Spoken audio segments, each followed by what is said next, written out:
Torre dels Somnis visitada el 24 d'abril del 2016.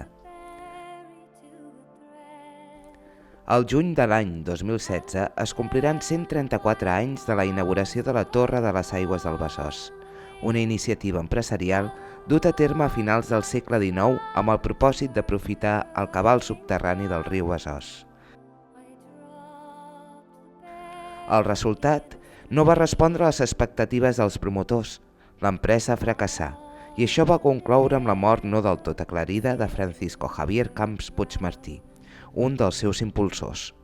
Tanmateix, ens ha quedat una magnífica torre de mamposteria que forma part de l'imaginari col·lectiu del Poblenou.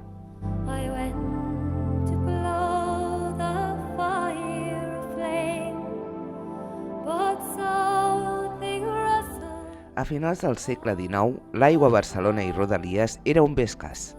Els anys 1875 i 1876 van ser 2 anys de sequera extrema. Un any més tard, el 1877, es publica una memòria sobre un projecte d'aigües per elevació per ser explotat a Barcelona i la seva rodalia. Hi havia 6 números amb una fletxa i llavors quan el nivell de l'aigua baixava del dipòsit, des de fora ho veiem. Hi ha 6 números, 600.000 litres. El projecte empresarial estarà dirigit pel principal inversor, Francisco Javier Camps Puigmartí. El 1880 es va començar a construir la torre i el sistema de captació d'aigua del subsòl a l'antiga llera del riu Besòs. Un sistema de bombeig feia pujar l'aigua a un primer gran dipòsit a 40 metres d'altura. El projecte, molt ambiciós, de l'arquitecte Pere Falqués, preveia aixecar la torre per sobre dels 80 metres, on s'havia de construir un segon dipòsit. L'objectiu era subministrar aigua potable al barri de la Ribera i ampliar la zona de servei a altres barris de la ciutat, en ple creixement de l'Eixample. Finalment, el dimecres 21 de juny de 1882 arribà el gran dia de la inauguració. La Torre de les Aigües no estava acabada encara i tenia 51 metres d'elevació. I així ens ha arribat als nostres dies, establerts fins al primer dipòsit de 600 metres cúbics. A partir de la seva inauguració, l'empresa començà una forta expansió. Així, al novembre de 1882, l'Ajuntament concedeix permís al senyor Camps Puigmartí per canalitzar els passeigs de Sant Joan, Isabel II, i a Duana i la plaça Palau. Però en èpoques de sequera, el bombeig provocava la infiltració d'aigua de mar i augmentava la salinitat. L'empresa va fer fallida.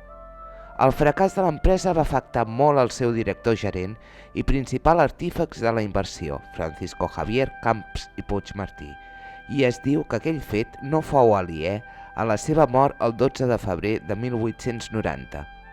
Anys després, la seva aigua va ser essencial per al funcionament de la maquinària de la gran fàbrica metal·lúrgica de Can Girona, més endavant Macosa.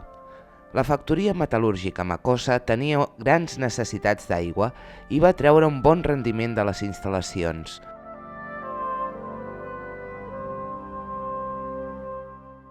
Durant la Guerra Civil, la Torre de les Aigües es va incorporar així mateix al sistema de defensa antiaèria i s'hi va instal·lar una bateria.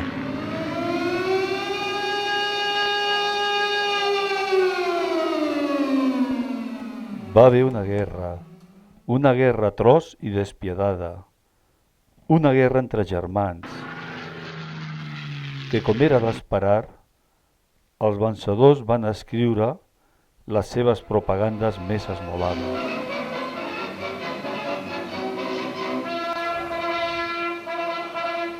I una postguerra d'oscuritat, en quaderns de racionament durant més d'una dècada, de 1939 a 1951. Eren temps difícils, amb gent que buscava noves formes de vida per oblidar les seves penes i carències.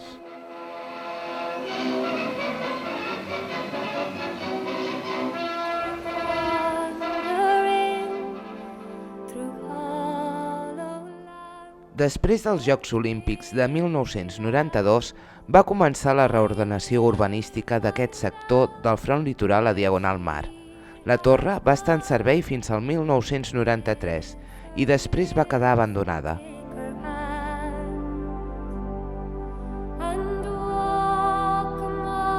Des del mirador de la Torre d'Aigües, com si el temps s'aturés, ha observat i sobreviscut a una guerra civil i al passat industrial del Poble Nou, a la seva transformació, i s'ha convertit en una icona de l'activitat industrial al barri.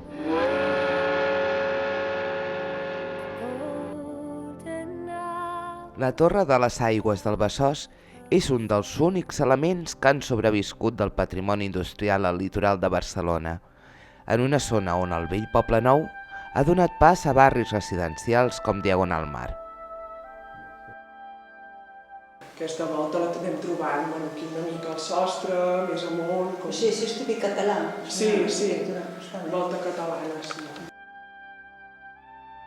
L'Ajuntament de Barcelona havia passat a ser el titular d'aquells elements inclosos en el catàleg del patrimoni històrico-artístic de la ciutat i, un temps després, els antics treballadors de Macosa, més les entitats culturals i veïnals, van tenir un paper clau a l'hora d'impulsar-ne la rehabilitació i d'implicar-hi tant l'administració municipal com Aigües de Barcelona, que va assumir la seva restauració i rehabilitació. La Torre d'Aigües del Besòs interpreta el passat industrial del Poble Nou i des del seu mirador s'observen els canvis de la Barcelona postolímpica i es gaudeix d'una visió panoràmica de 360 graus del Poble Nou.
La intervenció realitzada en el conjunt arquitectònic format per la Torre de les Aigües del Besòs i la Casa de Vàlvules ha procurat posar en relleu els valors originals de les dues construccions.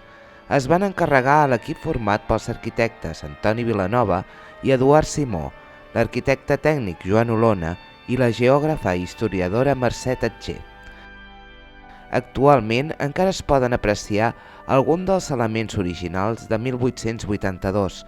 La torre és una construcció de planta circular, amb 62 metres d'alçada i 12 metres de diàmetre, amb 303 esglaons fins al mirador i realitzada totalment a maó vist.